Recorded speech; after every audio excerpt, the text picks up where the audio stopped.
Hello, I'm Leslie Feist, and together we're going to look at one image. Just one, very closely.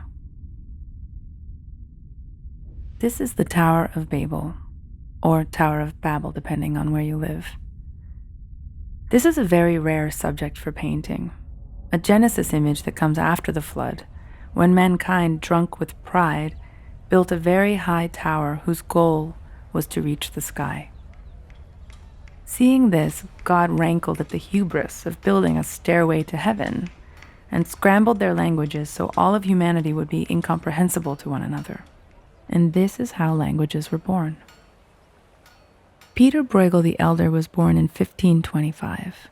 He was a Dutch and Flemish Renaissance painter, and a contemporary of Raphael and Michelangelo.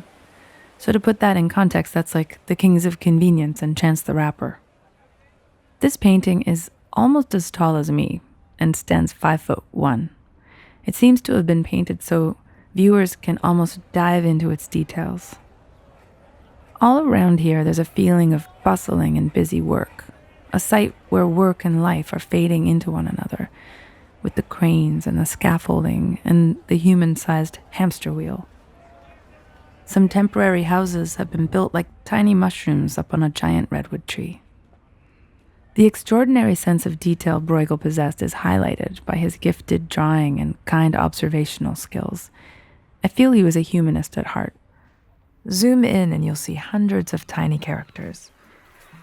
A sailor in a crow's nest of a ship. Workers curled up napping in the grass. Women hanging transparent brushstrokes of linens while children gather under archways. The ghost of a fisherman. A man in the river. Oh, never mind. The story goes that Bruegel would dress as a peasant and take gifts to weddings of strangers.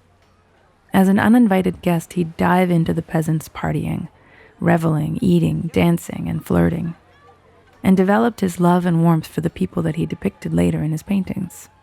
Both these miniature people and the very tiny Flemish-styled port city here provide a sense of scale for the gigantic Tower of Babel. Like an onion slowly being peeled through time, we feel that we're seeing the conception and the construction, the completion and the crumbling of the tower all at once. See how the foundations are still under construction, even though the structure already towers above the valley? It's a very human mistake to aspirationally aim for the sky, but without solid footing.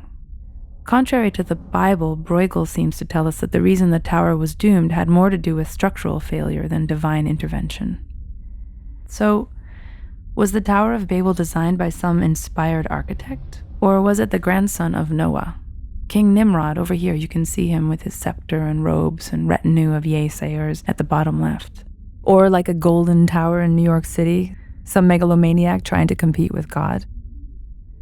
The fact that the tower looks like the Colosseum is a direct allusion to the destruction of the Roman Empire, which grew excessively unwieldy, and hence it was promised to ruin. While mankind was never able to truly build the Tower of Babel, Bruegel the Elder managed to paint 3 of them. The first is lost. The second smaller one you can see in Rotterdam, and the Great Tower of Babel here belongs to the Museum of Fine Arts in Vienna, where you can go and dive into its details as well. That's art. It's great. The end.